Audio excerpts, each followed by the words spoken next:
Hi, and welcome to Season 2 of the Team Deakins Podcast, a collection of informal conversations between Roger and James Deakins and a guest. We never know where the conversation will take us, so listen in and see where it goes. This episode is sponsored by Aperture, a premier manufacturer of LED lighting with the industry's greatest variety of fixtures for your complete lighting needs. Aperture recently announced the new Storm family of lights. With LED white light quality that matches natural daylight and classic tungsten bulbs, plus extreme low-end dimming while maintaining color quality. Discover more about the new Storm lights and the complete Aperture lighting ecosystem at aperture.com. Today we're speaking with a production designer. Among her credits are SALTBURN, CONCLAVE, and Hard Truths. We're pleased to welcome Suzie Davies. Suzie, thank you for doing this. Thank you. Absolute pleasure. I listened to this a lot. So when this cropped up, I was, very excited. Oh, great. We'd like to start with our normal question, which is, how did you get to where you are today? Were you, as a kid, designing things, or did you go down another path and then find it? Where did you grow up? What's your story? I come from a pretty traditional family. No one works in this industry. My dad was an engineer. My mum was a music teacher. I have a brother who was in the army, another one that was a farmer. And I didn't know what I wanted to do. I had no idea. I sort of liked horses, when I was younger, and ponies, and I thought I might be a farmer as well. So I wasn't very good at school. I was a bit naughty and didn't know what I wanted to do. So didn't get very good qualifications, hardly any, and had a few goes at that. So I did that years traveling. When I left school in the lower sixth, went to Australia, worked on a big sheep ranch out there when I was 18, and just thought, this will be amazing. I want to do this, and that during that trip, I got offered a dog, a car, a house, and just thought, okay, I'm going to get residency and move to Australia. And this is when you're 18. So I suddenly thought I'd found the world, but obviously it was a tiny little bit of the world. So it became apparent that I needed to go home to get some more. You had to get a point system to get your residency in Australia back then. So I came home to try and get more qualifications to allow me to go back to work on a sheep station in the middle of New South Wales. So I came back, went to agricultural college in Devon. Wow, which one? Seal Hayne. Oh, Seal Hayne. Seal Hayne? Yeah. Of course. Yeah, wow. And loved it, absolutely loved it. Yeah. But like at any university or college you'd love, I was it was just great fun. Enjoyed my time there. But during that time realised, I didn't want to go back to Australia because suddenly music and art and films were all sort of within reach. Still had no thought of coming into the industry. But when I graduated from agriculture college and was looking for a grown-up job, I sort of knew my heart wasn't really in agriculture as much as anything. I wanted to do something different from the rest of my family for some reason. Whilst I was living at home, going for interviews for agricultural marketing or something, didn't quite know what, I started to work for a sculptor and model maker in the village who would often take on school leavers just to earn some cash during the summer, sweeping floors and making cups of tea. And he was this amazing guy called Dick Budden, who was an amazing sculptor and model maker. He does big, massive sculptures out of polystyrene, and I would sweep his floor, make some cups of tea, and we'd go to pre-light on commercials, install a 50-foot dragon. Oh, brilliant. And it was literally like someone opening a door to a world I knew nothing about, absolutely nothing. Where was his studio? He's got a studio. This is where my parents lived in Waltham St Lawrence, which is a little town in Berkshire. So near Bray, basically. Oh, right. I worked for him, and then I started working for lots of other model makers. Just because I just started to really enjoy what we were doing. And he, bless him, he treated me like an apprentice and explained, construction drawings and how to create 50-foot dragons out of polystyrene. and how to do the paint finishes and things like that. So designers would come to us, and I started working for lots of other model makers. There was a little crew of us going around, and it was one of the best experiences to observe how films are made and how things are made. And I just started getting really intrigued. It just suddenly felt like this is where I was supposed to be. Started working on all sorts of weird and wonderful things, and we'd go to Pinewood and Shepperton, and it was such a great opportunity to see everyone working, because as a model maker, there's a little moment when you go in, do your thing, and then everyone takes over. So I sort of reveled in that, and then just started, assistant art directing for some of the designers that would come and ask for these weird and wonderful things. And then I started to think, why are we doing these weird and wonderful things? And I just was a bit intrigued by the storytelling that goes behind it, and then merging the two together. So it just, every step I made during the process, I just felt more and more comfortable that I was supposed to be there, that this was my job, sort of thing. This is what I was going to do. So since you came from the model making part of it, you understood construction really well, right? And so do some people come into it from this design point and want to design everything, but you kind of came in, and when you wanted to design something, you knew how to build it. Yeah, exactly that. I think I was able to build on a very good spatial awareness, three-dimensional awareness. So coming at it from a completely different angle. And that's the beauty of our industry, that everyone brings something, and it's the mix of all of us that create the ultimate end product. So it's great to work with people who've come from film school and can draw amazingly, or have an architectural background or a construction background, or have never worked in it before, or have come from another industry. And I love that mix now, and I sort of embrace that. I try to embrace that in the art departments that I work in now, to have a good mix of people who've gone to film school and people that haven't, because I think it's the joy sometimes that creates those little elements of excitement when you make something. Yeah. Do you find there's more people that have been to film school now that are entering the industry? I think it's 50-50 still. Still I think the same, yeah, I think so. I always felt I should have gone, and maybe had I known that I wanted to do it, I probably would have gone, but I just didn't know back then that this is what I wanted to do. And my route, because I was a standby art director for ages as well, I thought that would be I thought I'd be a lifer doing that. And I loved it, because I love working with that team on camera. And again, that's another, I think I try and encourage everyone in the departments that work with me that everyone should do a bit of standby, just to understand what the important bits are, because you can design wonderful things, but there's no point if you're not going to see it, or it's not going to be used in those ways. And I love that, what you can make in, quick, we need an animatronic cat. How do we make it, sort of thing. I love all of that. And what made you decide to take that step up to be a designer and not an art director? I had a really great opportunity to work with some brilliant designers, Malcolm Thornton in particular, and Robert Harris, who had both come through the BBC sort of thing. And I worked on a lot of period dramas, TV dramas. And I guess I just started being very curious again about why were we making this? Because as a standby, you'd come in even later, and I sort of wanted to know the storytelling process a little bit more. And I just I just took a risk, basically, and then just was really fortuitous and got some good breaks along the way, and made the opportunities work for me, sort of thing. It's that whole thing, isn't it, that you work with, I worked with runners who are now running big production companies. Yeah, really. Tell me about it. Yeah. Yeah. So,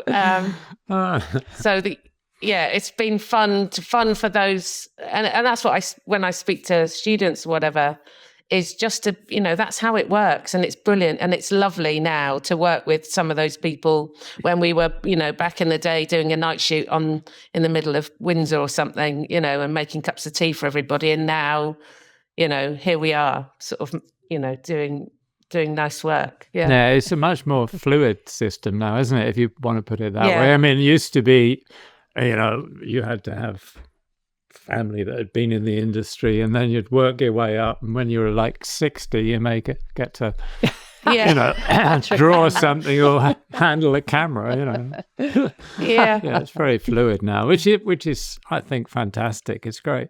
I see I look at what you started out doing. You did a lot of television. You did 13 episodes of a series called Kingdom, and the Lip Service, Eternal Law.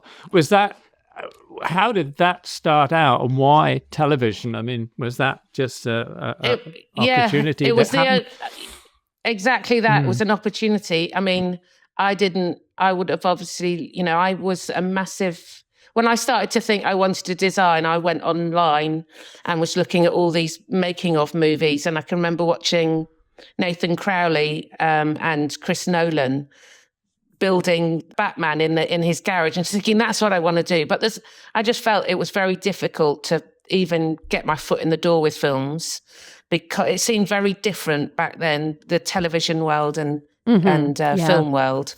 And I'd worked on as a standby actor. I'd worked with a producer called Georgina Lowe, who is actually Mike's producer, and she'd done a series called Tipping the Velvet way back when. And then she was prepping this thing called Kingdom.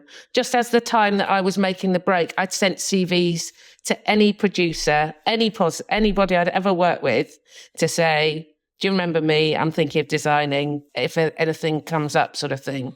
And it was by chance that Georgina was looking for a designer, and she was in Norfolk with a director, and they'd met a designer, and they were coming back on the train. As my email dropped into her email account, she said to me, if you can meet us at the train at King's Cross, we'll meet you now. We just met a designer, we're not sure. And I just literally hopped on the train, got to King's Cross, met them. And it was just at the beginning of digital camera making. There's a big jump to everyone using digital. And I'd used it a lot I think I'd done a low budget dance film with DV8, and we'd used digital in it. So I suddenly thought, because I'd used it, I think everyone thought I must know what I'm talking about. And it was also mysterious at that time. Yeah, exactly. So, and as far as I was aware, I do the same job. If it's film, video, digital, I do the same thing. So anyway, I met George and the director, and we got on, and they took a risk, and that was Kingdom. And so I did 3 seasons of Kingdom in Norfolk, which was my sort of big break really into proper designing. It was with and I can just remember sort of filling this space and just thinking, God, this feels brilliant. This is where I should be, what I should be doing. And it was a fantastic experience. It was, gentle Sunday afternoon TV, but from my point of view, it's creating these little vignettes of stories every week on quite a tight budget, but with a great team. And, we're all quite young. We lived in Norfolk for the summer. What could be better? Yeah, nice. Yeah, it was really lovely. And it was the same team every year, and we did 3 seasons of it. And that put me in good stead, basically. So Sorry, I was going to ask, was that all location shooting, and how did you go about, what was the process? I mean, was it fast and furious, and how did you find locations and stuff? It was fast and furious, and it was I was learning every day. Like I said, I just felt like I was a sponge taking in all this information. I didn't really know how to recce. When I did the short films I'd done and low budget stuff I'd done, just sort of like found our way. We didn't do anything traditionally. And suddenly I was working with a bunch of professionals.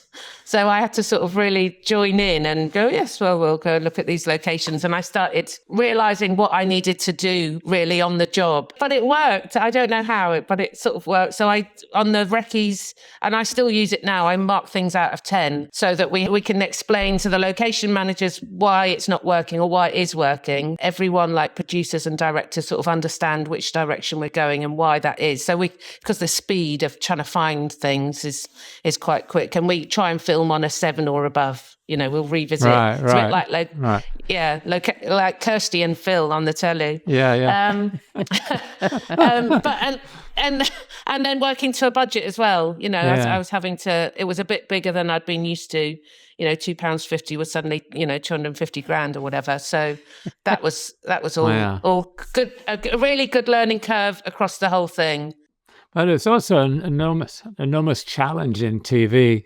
I did some when I started out, and there's an enormous challenge not only finding locations that work for the story, but they had to work for the schedule.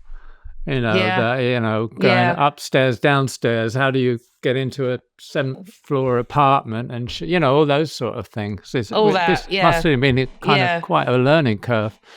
Absolutely. And that's, as well, I think working in TV, because I've done a bit of live telly as well. Live telly is fast and furious. TV's fast and furious. And actually films, in some respects, is a lot calmer. You do have a lot more time to get there, sort of thing. So I think it's to do a bit of everything is always really useful. Yeah, I mean, it must be like somebody like Mike Leigh. He's much more specific. I know he's got the reputation of kind of working the script and figuring out what it is over a long time. But from what Dick's always said, by the time you get to shoot, there is something quite firm. But he must have very strong ideas visually about the kind of locations that are going to work for the story or not. Can you talk about that change between what you'd been doing in television and working on? Well, Sure. Was Mr. Turner your first with Mike, was it? I actually did, when we had the Olympics in 2012, I did a thing called the Cultural Olympiad, where there were 5 films made, and Mike made one of those 5 little short films. So I had like a working interview with him. Took a risk on me then, and we did a little 10-minute movie with Eddie Marsan and Sam Spiro in Walthamstow, and managed to, we just sort of got on, which was great. So then when Mr. Turner came out, it was, that's an absolute pivot for my career because he does work in such a different way. And you're thrown in and you join in or you don't. I completely understand some people won't be able to work with him or won't want to work his way and won't bend to his way, but his way does work.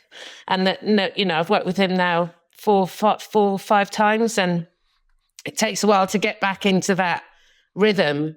But I love it because it's the most collaborative, creative, artistic journey that I go on, really. And it has influenced, I think, the way I work generally, but his discovery of the story, he really embraces all his HODs. And as a designer, I'm quite early in that process. So, for instance, even in Hard Truths, the premise was about a family in northwest London. That was it, and then... So when he was rehearsing, Duncan Lang, the amazing location manager, and I thought, okay, it was a contemporary. We sort of vaguely knew our budget, and it was going to be somewhere in northwest London. So whilst he was rehearsing in that first couple of weeks, Duncan and I went and looked at every sort of class of house, from a flat, a detached terrace, a big posh house in that span, just to get some images. And because Mike likes working on location, because it gives you idiosyncrasies of the real world, he tells real stories. So we looked at houses, we looked at schools, we found some pubs, we found some hospitals, just to get, we didn't know which way we were going, just thinking, okay, what does everybody need? Maybe a supermarket or whatever. And then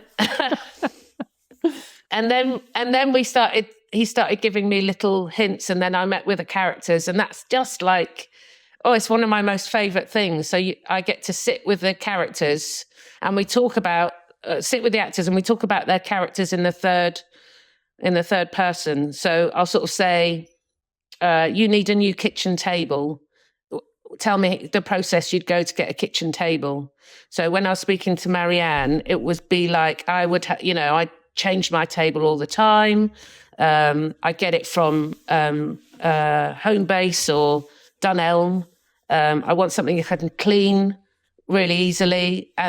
and then other people might say, God, I've had the same table for 20 years. I'm not going to change that. And that little bit of information informs the complete rest of the kitchen, really. Wow. And, it's like I was really hoping for loads of detail in Marianne's character's house.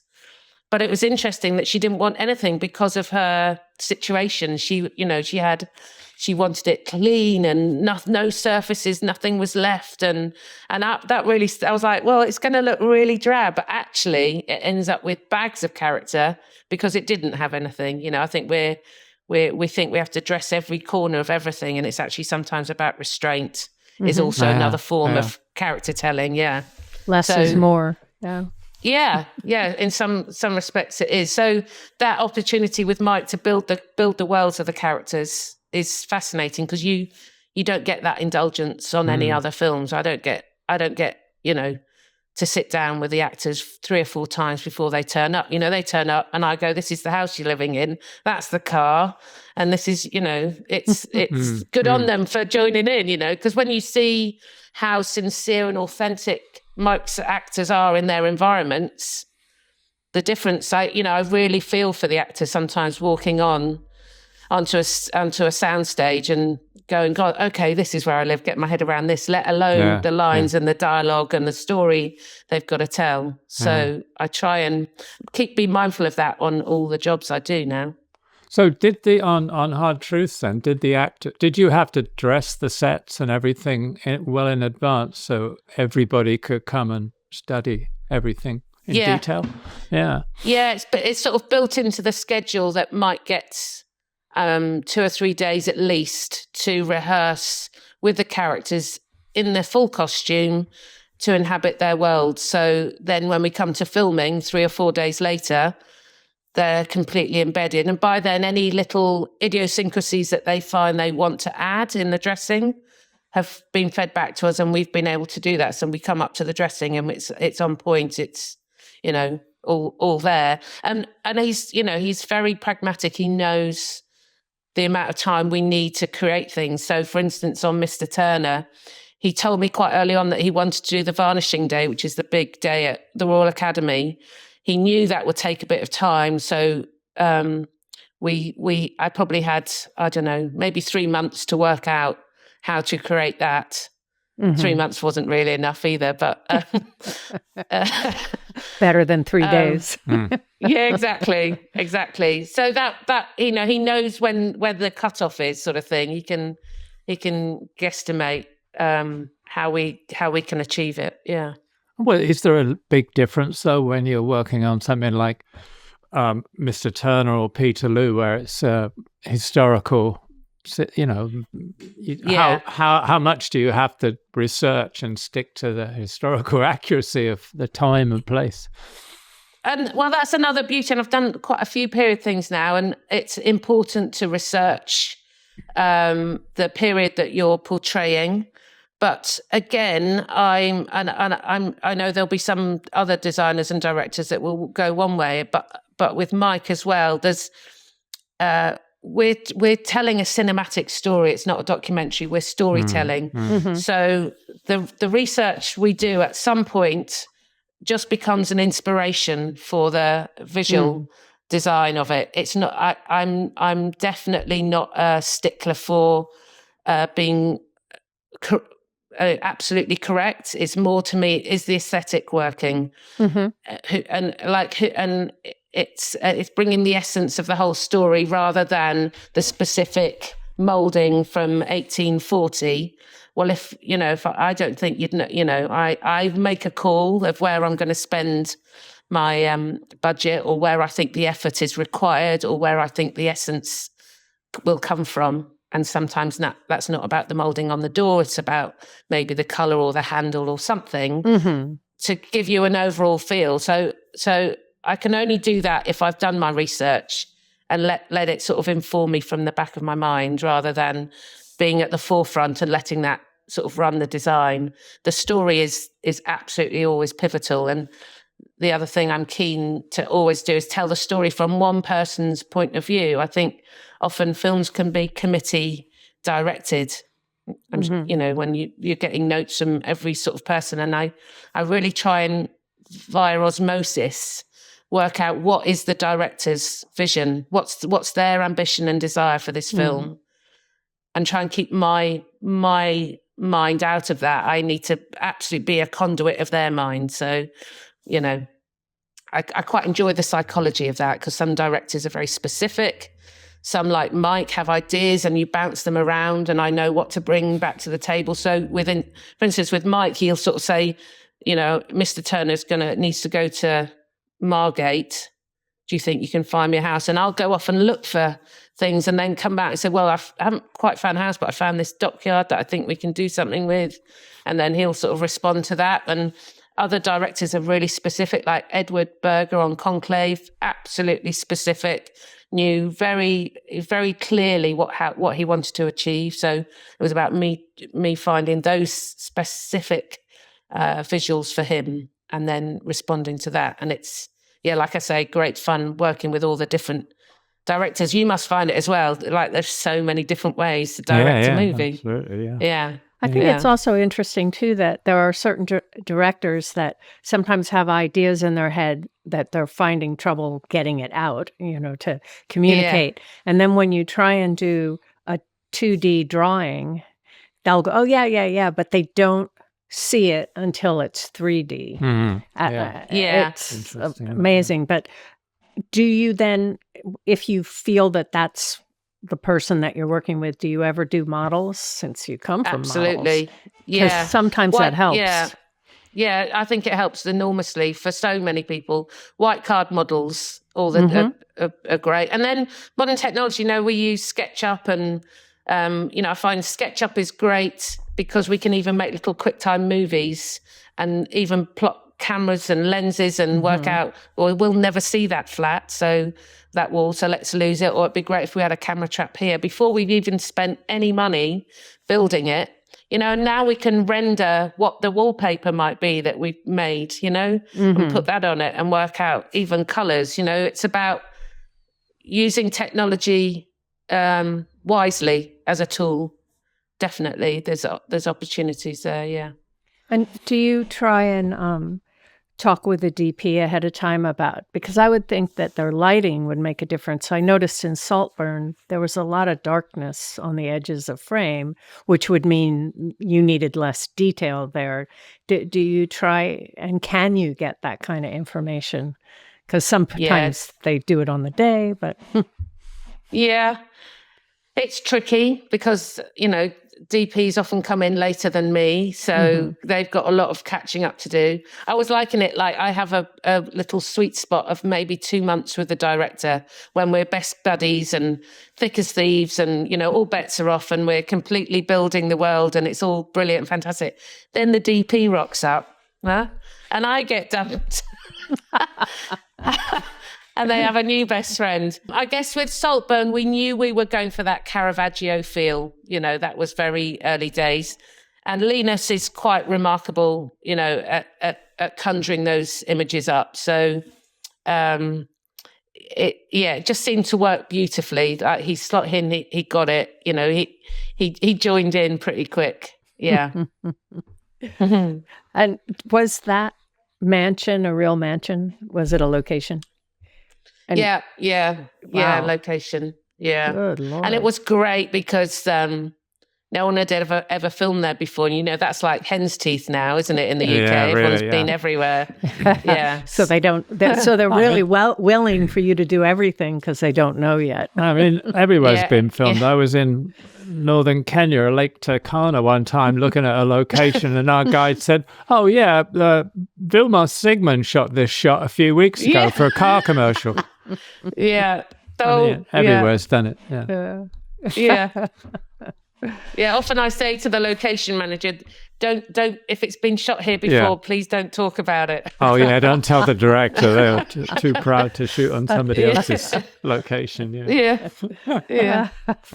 What I'm interested on, I want to go back to Peterloo a minute, because there's so much of it takes place in this one town where the massacre took place, which, and again, it's period. And how do you go about finding a location like that and then servicing it for the production? I mean, that's a huge challenge. Yeah. Right? Yeah, that was a big one. So Peterloo, we knew we were going to look for St. Peter's Field, and it was going to have to be on a location. You know, we didn't have a big budget. I think it was 17 million, I think. So Henry Woolley was the location manager, and we went all over the country. We went to military bases. We went everywhere trying to find a St. Peter's Square. And before that, Mike and I had walked the streets of Manchester there to stand in the square, which is not really there anymore. There are little pockets of it, but the train station's there. And so we knew we wanted a Georgian town that we could control. And it was just so hard. There was, you know, nearly everything has a Starbucks and a Smith's and a NatWest Bank and, you know, all modern accoutrements that it's always frustrating when you're on a tight budget to spend half your budget hiding the modernity. You know, you just want to storytell. You don't want to facilitate and hide stuff. So we kept going back to Tilbury Docks in East London. It was going to be a big deal, but I started doing some scribbles of one street because it's got a bit of Georgian architecture there, but there was space for one street. And I did some scribbles of, I wonder what's the biggest street I could build. And then we only shoot in, you know, we sort of give ourselves 3 sides basically, and we never look at the fourth wall. So somehow we conjured up, I managed to work out I could probably do it in the time for the money. And I only built the first 2 floors, and we used set extension, which is all against Mike's DNA to use any sort of VFX, but it's much less intrusive now. It's not all about having green screens everywhere. And if the main bit was going to be built, I think we built 25 foot high or something. We went for it, and it was extraordinary because then suddenly we had this whole area to ourselves. So Mike could rehearse.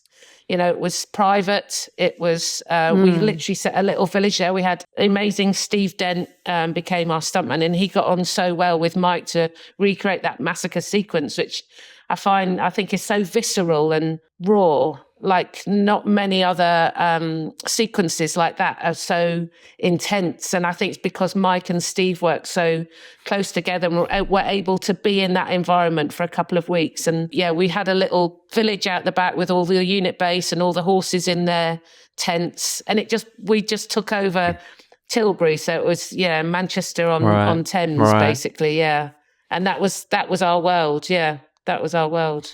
So that was like total control. You didn't have to buy off shopkeepers and all the rest of it. And also it meant that Mike could have, I think we were there for we built it in 2 months and we probably filmed there. Well, Mike probably, I think, had it for 2 weeks and then we filmed for maybe another 4. So it was really useful for him to have that privacy, that it was like a massive backlot for him. Yeah. On Hard Truth, for instance, is Mike shooting in sequence? Does it mean you have to have a location for much longer than you would on a film like Conclave, for instance, because he's always shooting in continuity? Worked out fortuitously in that the main location, Pansy's house, we had for the whole run, and we did a number on it, and we just managed to find a brilliant location. And it was just at the moment when a guy was about to sell it. So we had that window where we could take it over,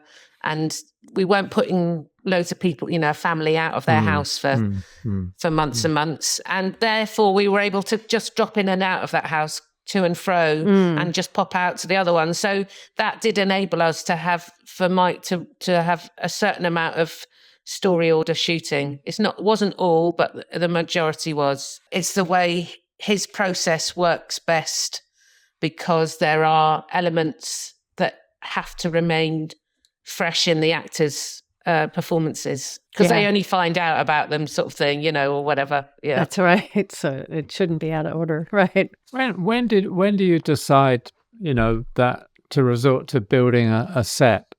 I mean, were there any sets on Peterloo. I imagine there was some on Mr. Turner, right? Were there? It's a combination of time and money, and the director's desire. What is their ambition? Mike's is always to film on location, so then it becomes me about augmenting locations. So we built the Royal Academy up at Wentworth Woodhouse, which is now a well-used location.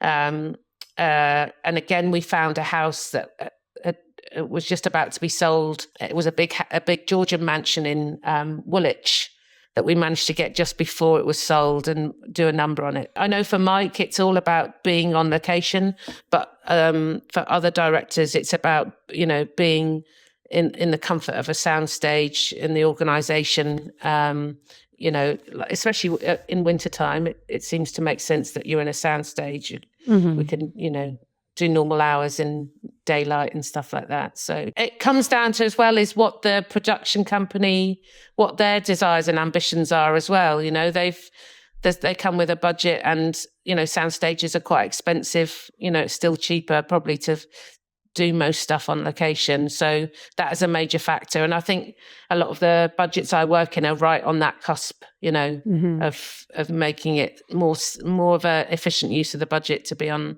location. Yeah. Are there some scenes that you would prefer to be sets than locations, and why? What elements makes it better on a set? I'm very lucky. I get to do a mix of it. I've done films that are all location. I've done films that are all studio, and the mixture is good. And it's nice to sort of chop and change.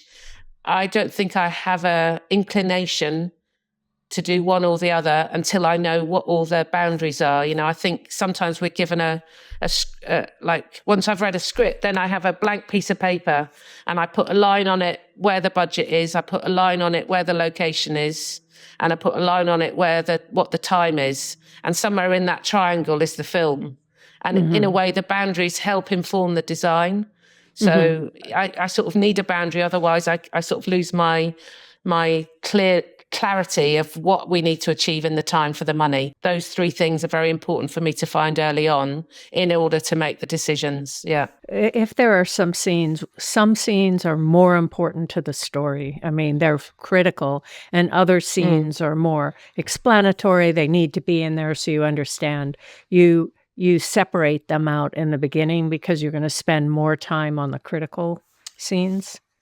Yeah, I guess I do. I sort of try and work out where the weight of the film is. It's like maybe we're in a kitchen for 10 scenes and a drawing room for 1, but maybe the drawing room scene is the pivotal piece. Yeah. So it's about, making that decision, being quite mindful on how you achieve that with the budget. Yeah. And do you normally work with the same crew? When I first started off, I would be, like working in Norfolk, it was local crew. Then I worked in Scotland, local crew. And I love that because like everyone brings a slightly different dynamic to the team, like working in Las Vegas, as they say, was amazing. And there was a energy. And then I worked in Belfast for a bit. And then, I've had the brilliant opportunity to work abroad. However, I do have my favourites now. I do have a really strong, I somehow got a really lovely team together, and I worked with a brilliant set decorator called Charlotte Durix, who I just hate it when she goes off to work with anyone else. It's like, I get very jealous. It's nice having a regular team, definitely, and then trying to bring new people in and on is also, it's I guess we're at that stage now, slightly bigger teams. So talk about CONCLAVE. I mean, how that came about, and how did you work with Ed? How did that pre-production process go? And was it set or locations? Yeah, choice of location or set, and where the hell you shot it, I don't know. I'd met Ed during lockdown. We'd started a project together, but I'd never actually met him, and we were recceing together on Google Maps, waiting for lockdown to unlock, sort of thing. And it was a project that never really got off the ground. The months went by, and then in the middle of Saltburn, we were filming Saltburn, and he reached out, as they say, and I was, he said, what you do at the end of the year, sort of thing. Do you want to read this script and come to Rome for 6 months? it's so difficult to turn those sort of jobs down, isn't it? It's like such a hard life. So we started to do some early scouts to Rome on the weekends whilst I was filming Saltburn. So I'd hop on a plane to Rome and just have the most magical weekends going around the most gorgeous locations in Rome, starting to build the world of CONCLAVE. And we had a lovely location manager. There's a wealth of places to film in Rome. We were filming Rome for Rome, so that was a benefit. And also, we had a soundstage at Cinecittà, and you just drive through the gates at Cinecittà, and you can feel Fellini getting in your veins, and get all inspired by that whole process. Yeah, we couldn't have done it any other way. It was always going to be filmed in Rome. Cinecittà had some flattage from a previous build of the Sistine Chapel, so we pulled that out of storage and built that in the corner of one of the big stages there. I slightly changed the configuration because Edward wanted a more combative, like a bit like Parliament, 2 sides, although the story unfolds and it's not really 2 sides, it's many, but it's interesting. The visuals look more powerful when there's 2 sides, 2 rows of men. And then we spent ages just a jigsaw of probably about 15, 20 other locations to do. Some of the exteriors of Rome, the staircases. I mean, there's a million staircases in this movie and lifts and what have you. Seems to all happen on those, but that's the beauty. No one really questions it, but yeah. And then we built the Casa Santa Marta, so the dormitory room, the guest house where the cardinals live. For ages, the production wanted us to use a location for money. You know, it's cheaper, it would be quicker, easier, but Edward and I just could not find the right space for this hermetically sealed bunker-like place. And I don't know if you've been to Rome, but they've got their business district, the EUR district, which is this brilliant area of Rome that has brutal fascist post-war architecture.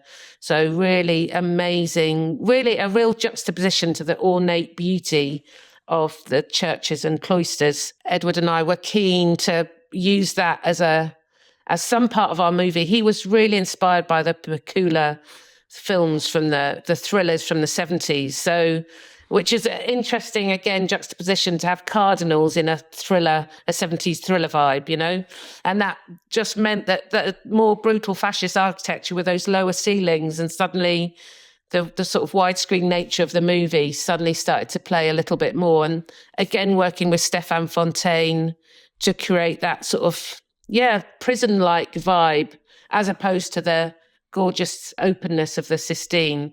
But I think for a DOP, it's perhaps one of the hardest jobs because they're in lockdown. The shutters are down. There's no natural light.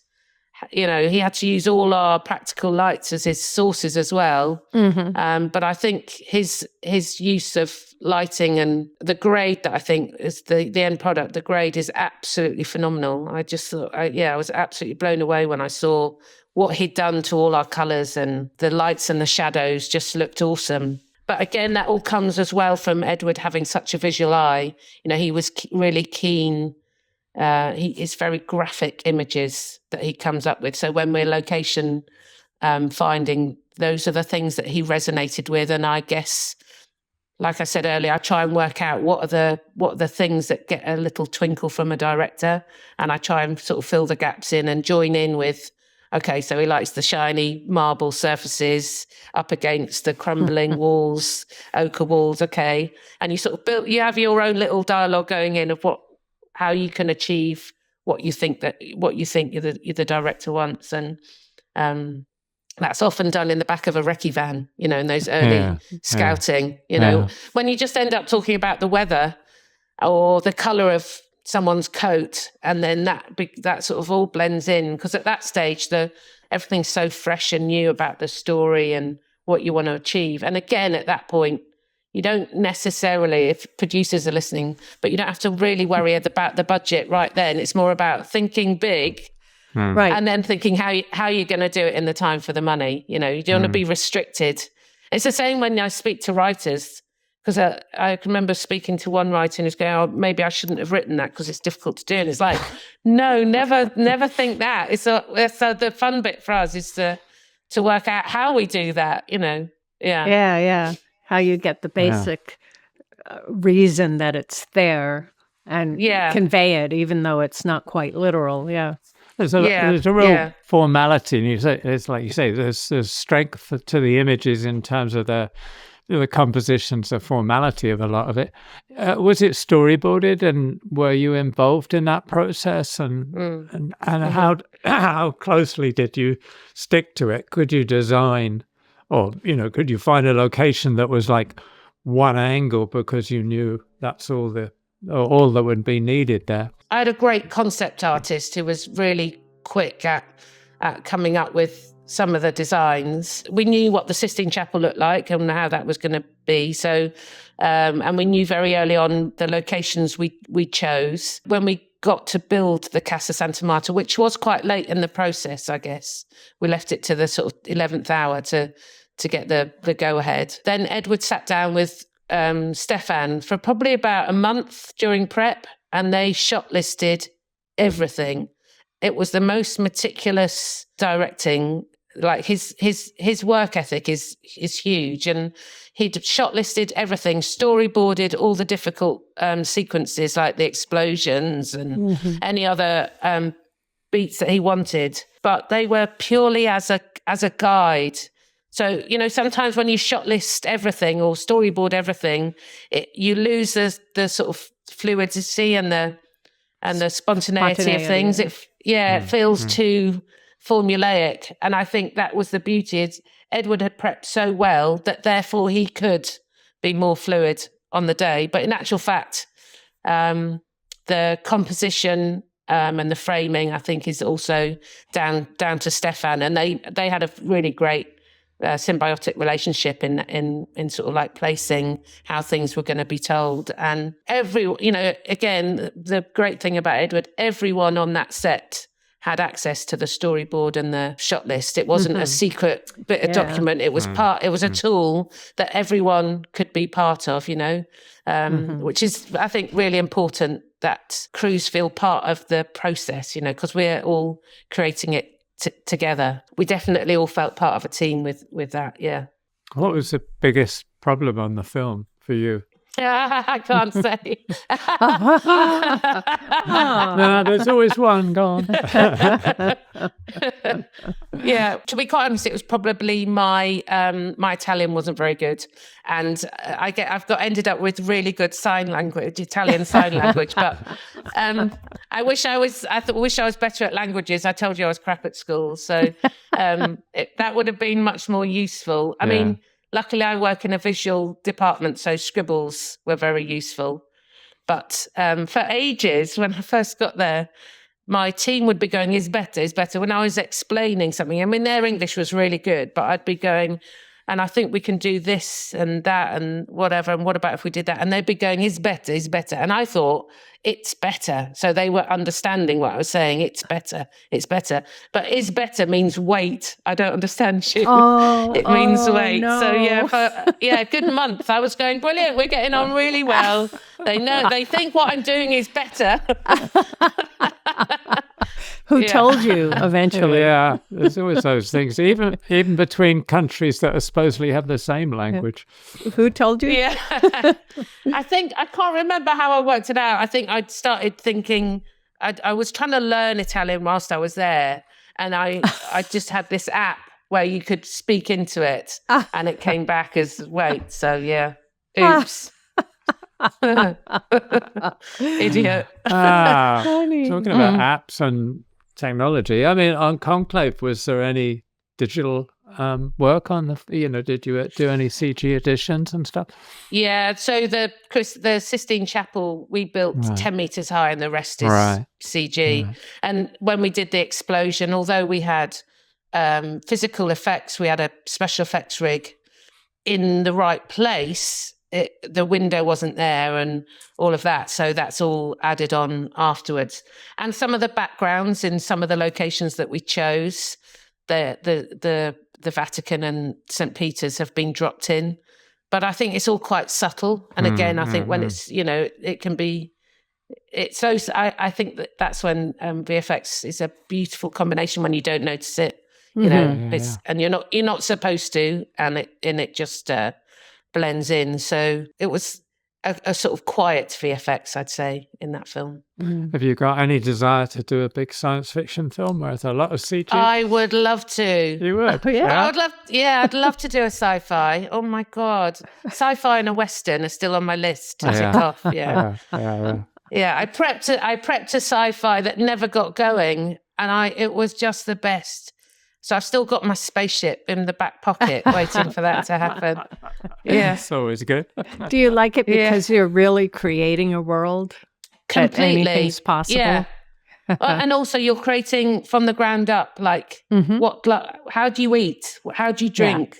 Yeah. We think it would be out of a nice glass from Habitat. No, maybe you squirt it in your mouth, on that, actually during that process of prep on the sci-fi movie, I spoke to a futurologist who knew there'd be a futurologist, and it was really, Well, there are these, people who absolutely plan how, have knowledge of what might happen in the future. Things like the spaceship will be built by a computer, 3D printed out in space. So as people, we won't be on it until it's built and functioning, and then we'll go up there. So you'll build it from from Earth. Wow. And then you'll travel to it and things like that, which of course you would. Of course you would. Well, I think in that future we'll be 3D printed as well. Yes. Exactly. Androids or something. Yeah, sure. We're going to go to Mars. Anyway, don't get me started on that. It's not going to happen in my lifetime anyway. So I want to ask you, do you ever think about that sheep farm in New South Wales? I mean, I noticed on your CV you were recently on a film called 3 Bags Full, a sheep detective movie. Yeah, bring it. Come on. So is that it? You're trying to go back to sheep farming? Yeah. It was so funny because it's absolute full circle because, it's about sheep farming in Oxfordshire. And we needed a field full of grass. So I grew 10 acres of grass for that film. Wow. And it's hilarious because we had a window of opportunity. So we planted it in like March and we were going to shoot in June, I think. We were shooting in June. And the whole of March, I don't know if you remember, was quite a bad year for growing things. Yeah. And I was like, oh no, because it was quite a big budget and it's all reliant on this 10 acres of grass. And it was quite stressful. Is it going to grow? So we put special fertilizer down and, pray to the rain gods. And then the rain gods came and then the sun gods came. And then I spent the whole shoot mowing it because it grew too fast. And it was like a jungle. I can see you personally out there with a hand mower. I'm sure that wasn't it, but that's the image I got. It's a bit like Wallace and Gromit, really, isn't it? Yeah. Exactly. It was quite fun dressing the sheep shed because we've got a scene where the sheep get shorn and I was like, it's like all came back to me how this all works. So it was fun. Yeah. Full circle. Yeah, exactly. Occasionally it's come in useful. Like, what crop is that in the field or what tractor do we need? Yeah. I think for me has been like one of the things I love about working on different movies is I get to learn different things. Yeah. I mean, I don't know how much you knew about Turner, the painter Turner, before the film, or the Peterloo Massacre, or had you ever been to Chesil Beach before you did on Chesil Beach, which I love that story. It's a wonderful piece. Yeah. No, you're right. It's great. Like we become masters of a particular genre or industry or whatever, depending, I did a thing called William and Mary. So I learnt, all about midwifery and being a funeral director.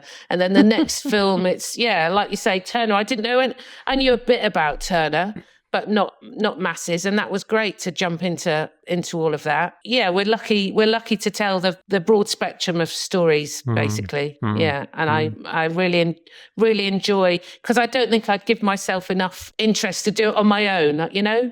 Like I probably would never have learnt about the Peterloo Massacre. Wouldn't have been on my radar. So yeah. And it was, and when if you're making something, yeah. It's like, right. I love reading the books that often the films that I've worked on. I would probably, you know, some of the books like Conclave, I hadn't read Conclave before I made the movie, you know, and it's, you know, I'm a massive fan of that writer now. So Robert Harris. So I'm reading all his books. Yeah. Yeah. And you also worked on a film about Greville Wynne during the Cuban Missile Crisis, right? That must have been interesting, because that's a fantastic, interesting time. Absolutely. And that's with an amazing director called Dominic Cook, who I've worked with a couple of times. We did Chesil Beach. Yeah. And curiously, the Courier, we did quite a lot of wrecking in Minsk and Kiev, you know, and now we look at those countries now, and I sort of can't believe, you know, the what's going on there. But when was this 6 years ago, we very nearly ended up filming in Minsk, and did so many recce's over there, because it's amazing architecture. It's just wonderful, but there was just something slightly uneasy about the whole situation. So we ended up in our favourite Prague in the end. Oh, right. Which is just also, because it felt uncomfortable being there. And well, not just uncomfortable. I just think we were worried that just facilitating the filming, we couldn't sort of guarantee that we'd get into that location sort of thing. Although people were going, yes, you can. And when you're cities like Prague or Budapest, they're used to film crews coming in and taking over their town. And they're great. I love Prague. It's brilliant. Yeah, I've not shot there, but we shot in Budapest, and it was so great. We took over part of the town streets at night and then filled it with smoke on a very windy day. I think the whole of Budapest was full of. But I also think that it was early enough in Budapest's history that they hadn't had that many films. Yeah, that's true. They still thought it was they were exotic. going, this is great. A film is here. The little did they know. So it was very different than shooting in London or New York. Sure. Great. That sheep farm sounds very attractive to me, I must say. I know. I'm trying to work out how I can do the two, but it just doesn't. It's not there. I'm not there yet. Yeah. Sheep's farm in northern Scotland. It's not that much different than New South Wales. You know? Yeah, true. A bit colder though, maybe. Yeah, a little bit. Rough weather. Oh, funny. Great. Yeah. Well, thank you for this. Thank you. This has been really great. Great talking to you. Yeah. Absolute pleasure. Lovely to talk to you guys too. Yeah. I hope I made sense. Yeah. You made perfect sense. Yeah. Well, the best of luck with it all. Thank you. Yeah. And I want to see that sheep movie now. I really do. I think that won't be out for ages. It's got, it's a live action animation as well. So we did, so I think they're drawing the sheep. Thank you so much. Yeah, have a lovely day. Take care. Cheers. Bye. Bye. If you'd like to sponsor the Team Deakins podcast, let us know at pod@teamdeakins.com. Thanks for listening. If you want more information and further discussion, check out the forums at www.rogerdeakins.com. Becoming a member is free, and you can ask follow-up questions there. And be sure to subscribe to the podcast for more new questions and topics. Also, check us out on Instagram at team.deakins. See you next time.